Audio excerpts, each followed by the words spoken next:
Blondel, bonsoir. Bonsoir, Monsieur Klein. Je vous remercie de nous accorder cette interview pour Liber Mirabilis, surtout que votre emploi du temps est assez chargé ces derniers temps avec les radios, les interviews, etc. Donc, je vous remercie encore de m'accorder cette interview. Et on va parler de Viollet-le-Duc. Alors, qui est Viollet-le-Duc? Alors, Viollet-le-Duc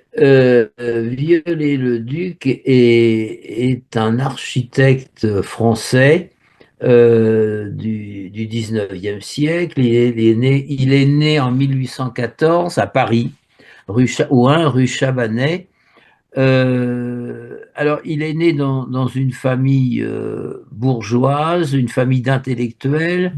Son père était conservateur des maisons royales de Louis-Philippe, et sa mère, elle, s'occupait de salons littéraires. Elle avait un salon littéraire où elle invitait un certain nombre d'auteurs en vue de cette époque.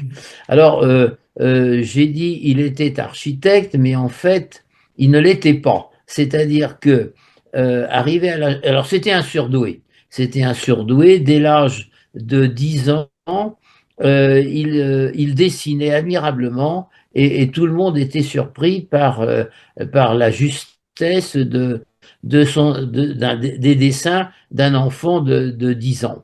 Arrivé à l'âge de 18 ans, on lui a proposé d'entrer à l'école des beaux-arts. Et c'est là, il a refusé, et c'est là où il aurait dit, si je n'ai pas de talent, ça n'est pas l'école des beaux-arts qui m'en donnera, et si j'ai du talent, ben, j'ai pas besoin d'y entrer. Bon, donc ça veut dire qu'effectivement, il considérait déjà qu'il en avait, et il pouvait se passer de l'enseignement de l'école des beaux-arts.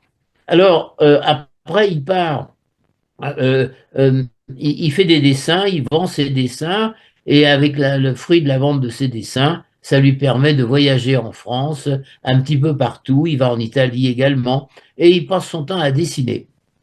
On dit même qu'il lui était arrivé, alors je ne sais pas si cela est vrai, qu'il aurait passé 18 heures à dessiner les fresques d'un monument sans tourner les yeux de son dessin, ce qui me paraît un petit peu quand même surprenant. Mais ça n'est pas étonnant. Alors si vous voulez, ce que l'on peut dire, c'était un surdoué. Manifestement, on dirait aujourd'hui, c'était un surdoué du dessin et des arts décoratifs et de l'architecture.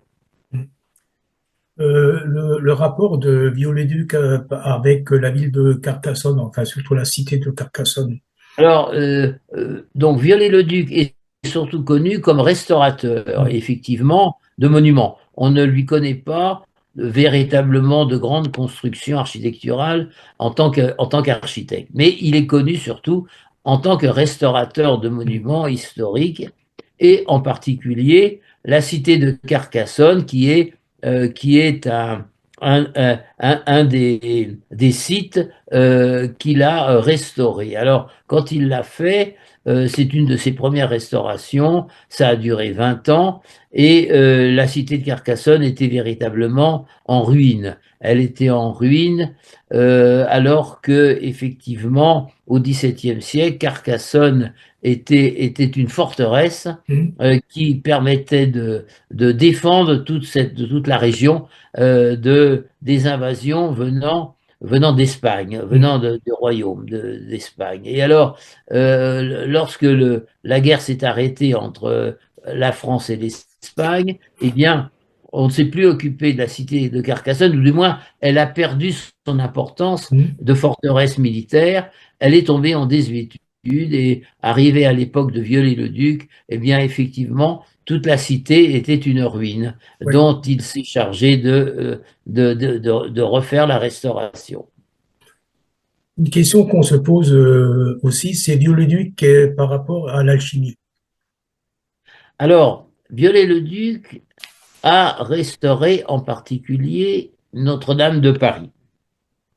Il a restauré pendant 20 ans, pratiquement pendant 20 ans, à partir de 1840 Mm. jusqu'en 1860, Notre-Dame de Paris. Notre-Dame de Paris était une ruine, et donc il a effectivement restauré, voire même inventé un certain nombre de choses qui n'existaient pas auparavant.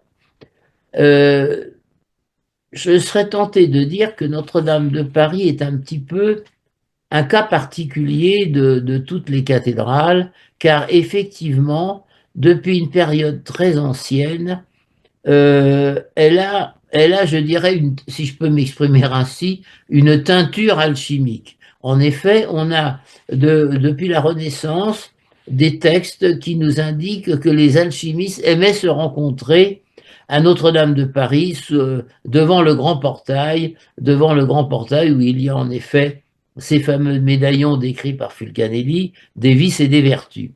Alors, notre Viollet-le-Duc les a bien restaurés, effectivement, de même que d'autres éléments, comme en particulier au portail de Sainte-Anne ou de Saint-Marcel.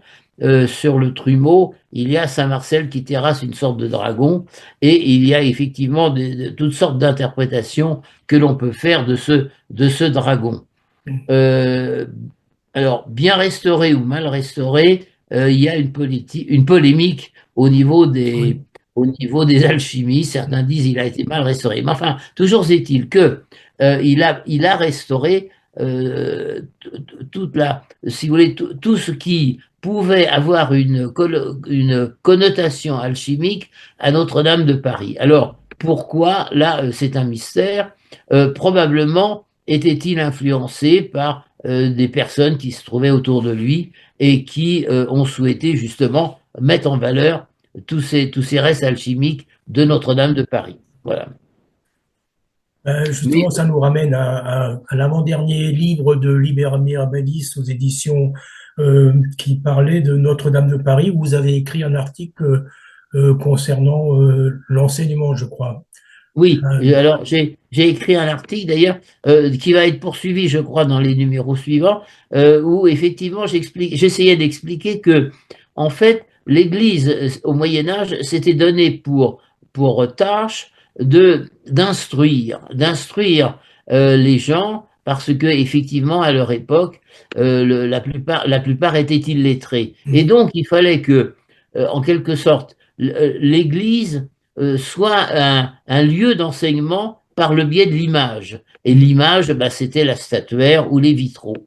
Et donc, effectivement, euh, cette tâche a été menée à bien par l'Église, évidemment, mais par aussi par tous les sculpteurs imagiers du Moyen Âge qui ont fait ces merveilleuses sculptures que l'on peut admirer aujourd'hui.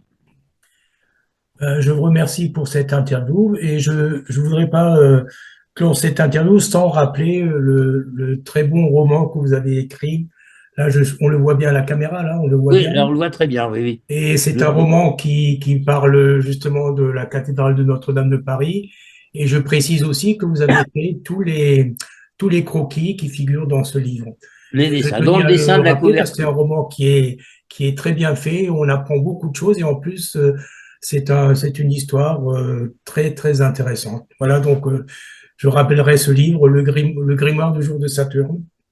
Voilà. Voilà, merci, merci beaucoup. Et je vous remercie pour cette interview et puis je vous dis à une prochaine fois pour une prochaine interview en fait. Eh bien, merci moi aussi, et ça sera avec grand plaisir de poursuivre une autre fois tout ce dialogue justement sur des centres d'intérêt qui nous sont communs. Et le plaisir est partagé. Donc maintenant on a